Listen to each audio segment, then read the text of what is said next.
Morning, everyone. Happy hump day.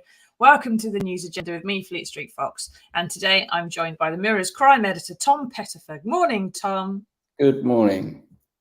This is the People's Pay-Per-View, so get into the comments, ask us your questions. The best ones do come up on screen. Those of you listening later on podcast, I'm afraid you can't do that. You'll just have to open a window and bark at cars.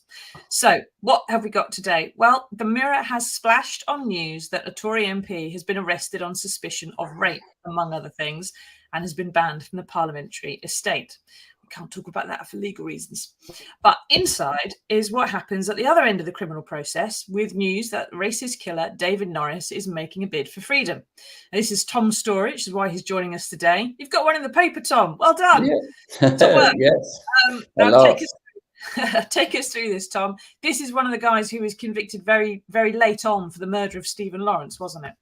That's right. So Stephen was an 18-year-old student living in southeast London, a black boy who was murdered while he was waiting for a bus in Eltham with his friend Dwayne Brooks in April 1993. The pair of them were attacked by a group of white youths shouting racist language, and Stephen was stabbed twice, and he tried to run away, bled to death on the pavement. The picture you can see there are 5 individuals who were arrested on suspicion of the murder, but they weren't arrested immediately, despite the police having their names very early on. And there were a string of failings in the investigation, which led to the Met eventually being branded institutionally racist. So this case has had a huge impact on policing and on British society, and remains emblematic, really, of how black people are dealt with by the justice system, and there are still a lot of concerns about how black people are dealt with by the justice system. So here we have today the news that, sorry, I didn't explain. Eventually, after nearly 20 years, 2 of the suspects were finally convicted following an investigation led by a detective called Clive Driscoll. And that involved finding forensic evidence on items of clothing that the suspects had been wearing that had been kept. So these 2 individuals, David Norris and Gary Dobson, were jailed, but they were jailed using sentencing guidelines of the time. The judge had to sentence them on the law as it was in '93, and also they were both youths. So Norris was 16, Dobson was 17, so that meant also that their sentences weren't as long as they could have been, as they would have been if they were sentenced at the time. So anyway, Norris got a minimum of 14 years, 3 months, and he is now, we are reporting today, he has applied to go to open conditions, which is his right as a lifer. If you're serving a life sentence, you have the right to apply to go to open conditions 2 years before the end of your minimum sentence, in preparation for your potential release. And what does open conditions? What does open conditions mean, Tom? That's just a cushier jail, is it? Cushy jail. I don't think any jails are particularly cushy, but it means that you are you get to go out into the outside world, maybe a day, a week, and they try and get you a work placement, quite rightly, to try, because you can imagine he went into jail 10 years ago. The world's a very different place now, and he's been in a cell, hasn't been working, hasn't been interacting with new technology. So the idea is to get individuals ready to be integrated back into society, because we want former prisoners to be active members of society. We don't want them to be shunned or find it very difficult to reintegrate, because then obviously they're much more likely to reoffend. So the idea is to try and slowly integrate them back in. So an open prison would be, as it sounds, it's much less enclosed, and you give them more freedom slowly, and independence and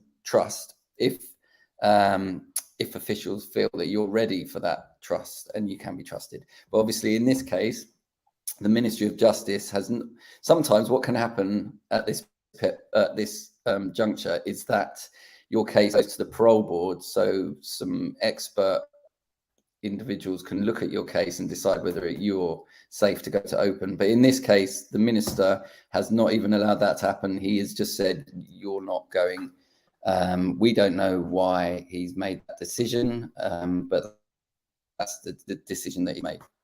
All right. Okay. Now ask us your questions, everybody. What do you think about David Norris coming to the end of his sentence, about being rehabilitated? Do you think he should have his chance to rebuild his life? Annette says he shouldn't get out or be integrated, and then a fortune spent on a new identity. I don't think you get a new identity, Annette. He's not that kind of criminal. He's not like one of the Bulger killers, but he would come out at some point.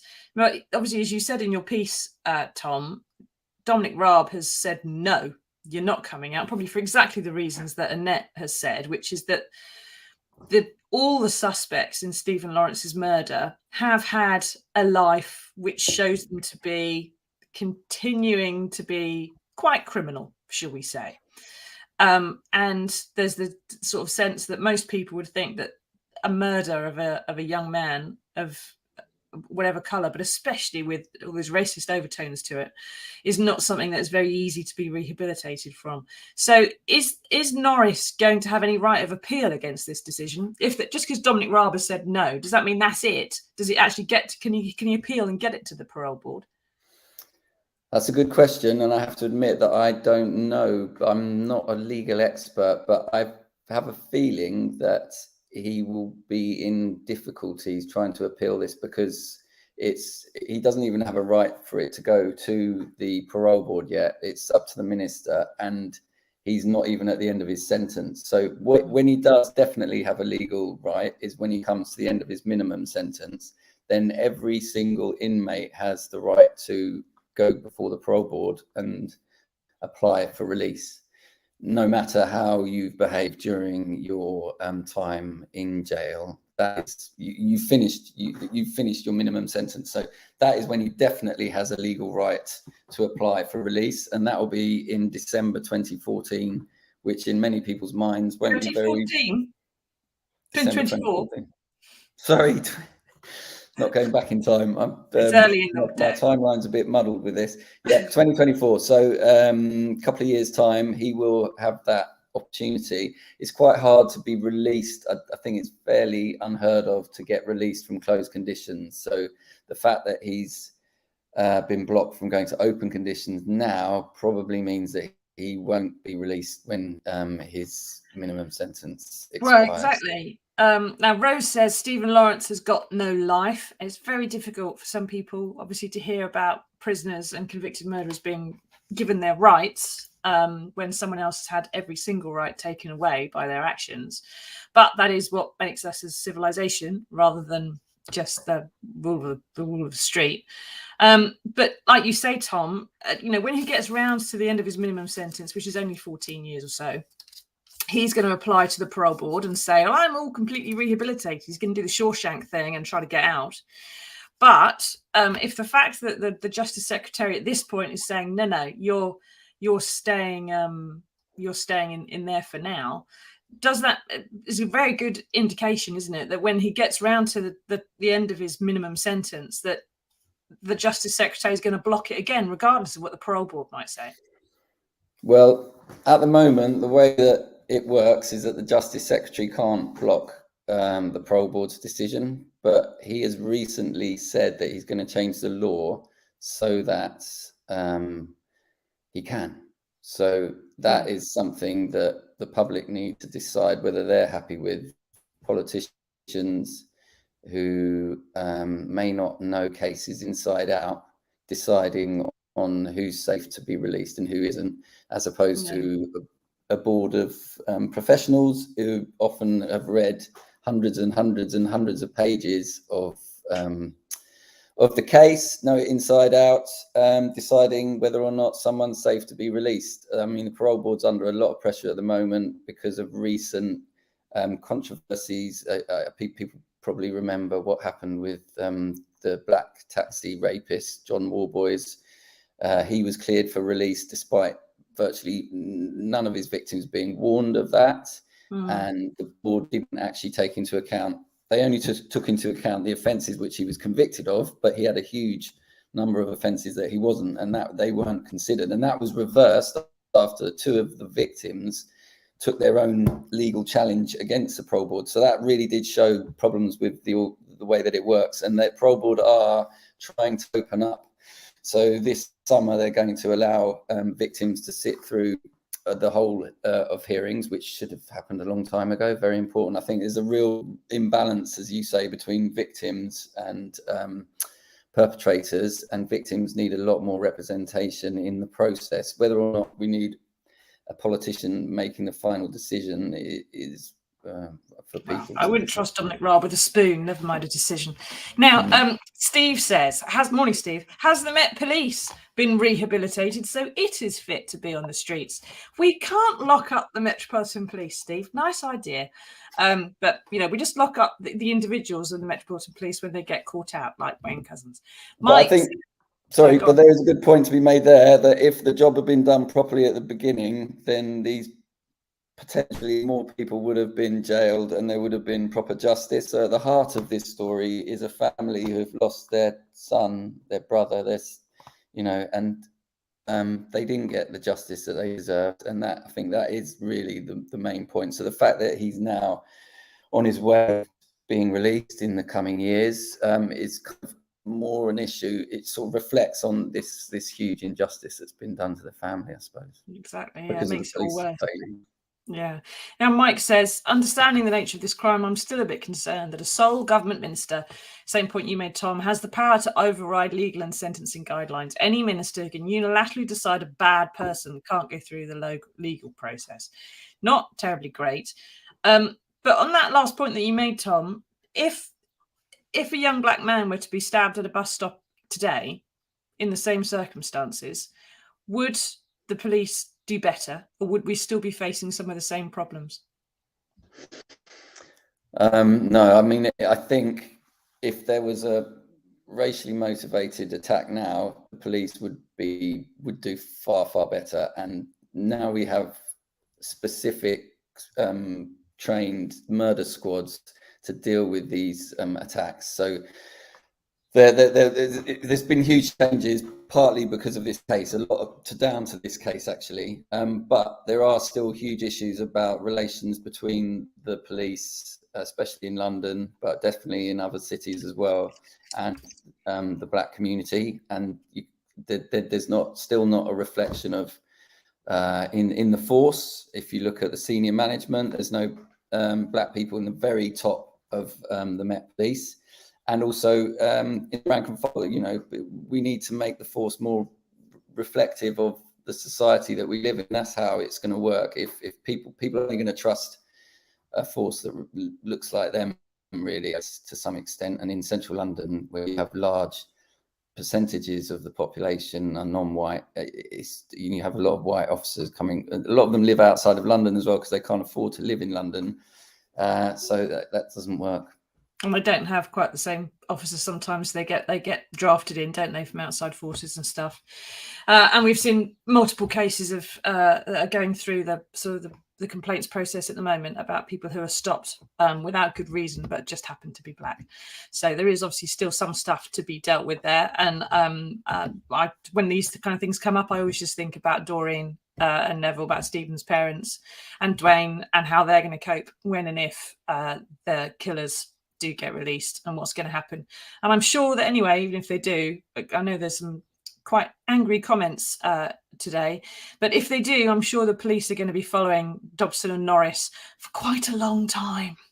So I don't think they're going to be coming out in the way that, you know, the rest of us might just walk out of jail and start a life again. I think they're going to have police attention for quite a while. Let's hope so anyway. Now, ask us your questions, everybody. Do get into the comments.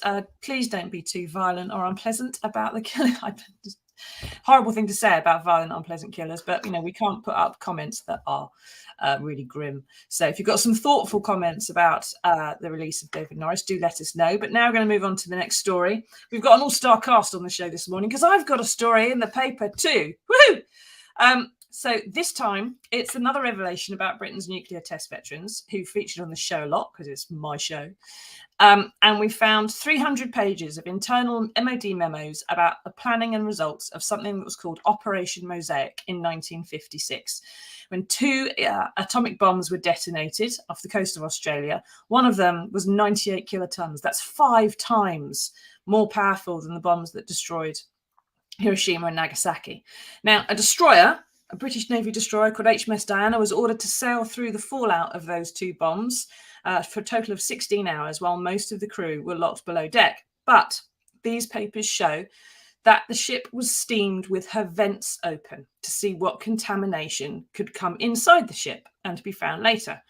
It also found that the radiation safety limits were equivalent to a year's worth of background radiation in just a day, and the device for measuring the radiation would only detect levels hundreds of times higher than that, which of course means the safety limits are completely defunct, because there was no way of making sure everyone was safe. And worst of all, Tom, the medical director general of the armed forces at the time, a chap called John Morley Holford, who went on to be personal physician to the Queen, agrees to those doses, saying that he appreciates in these infrequent and very expensive operations, it is reasonable that some slight risks should be incurred by personnel rather than that important records and observations should be lost. Now, we're going to post a link to both mine and Tom's online stories in the comments so you can read them in some detail. But Tom, there's not an awful lot to say about these kind of memos beyond the fact they're sort of horrifying. But from your perspective, from your specialism, if you had these kind of memos about something that related to a police force, even 70 years ago, that was deliberately exposing people to severe harm that would possibly be affecting their families for generations, what would happen? What would be done about it? Well, I would hope that there would be an inquiry, an independent inquiry into who made these decisions, how far up the chain it went, and that there was a public apology and reparations given to the families of those who suffered, or even if some of them have survived, I'm not sure if they have. But it's absolutely shocking. I mean, I think people would understand that if you join the armed forces, you may have to go into combat and your life on the line, but to have your life put on the line for no good reason because you're being experimented on is obviously truly shocking in this country. I mean, maybe we might think of this happening in somewhere like North Korea, but not in Britain. No, well, they did do it in multiple countries around the world, and every other country that did it has apologised or made some kind of reparation. But it does seem that people who are in the armed forces and the nuclear test veterans in particular, and that's when we met Andy Burnham and Steve Rotherham at the end of last year as part of the Mirrors campaign, they seem to think that the test veterans, it doesn't matter the servicemen in the Cold War, it doesn't lead to an inquiry. It doesn't lead to an apology. It doesn't lead to reparations. It's just, I can't get my head around it, because if a hospital hurts people today, if a baby dies by accident or malpractice, there's a huge fuss. If it happens in the police, there's a huge fuss. If people are exposed to harm because of a decision that was terrible, like, let's expose test veterans, let's expose servicemen to radiation and not bother measuring it properly because it's expensive, then there would be something done. But with the test veterans, it's just under the carpet and forgotten about, unless, of course, you read the Mirror. Well, I was going to say, it's not been forgotten about, because you've done some brilliant work on this, Susie, and not brushed under the carpet. And I think it's going to just, your campaigning will hopefully change things. It's definitely raising awareness anyway. Well, it's raising awareness. That's something, at least. Thanks, Tom. And we're hoping that soon. And Boris Johnson has said he will take personal charge of giving these men the recognition they deserve. So let's see, something comes out of that before too much longer. So get into the comments, everybody. Let us know what you think about that. What do you think about servicemen being irradiated? Do you think that they should stop moaning and it was absolutely fine, and they should have had experiments and observations made of them, because that's how we've got our nuclear deterrent? There is an argument for that, I suppose. Let us know. But first off, we do have some good news in the world, and it's not too bad today, actually. It's been a struggle recently, Tom, finding good news. The little tiny bit we found in the paper now and again, but we've actually got a decent story today, and here it is.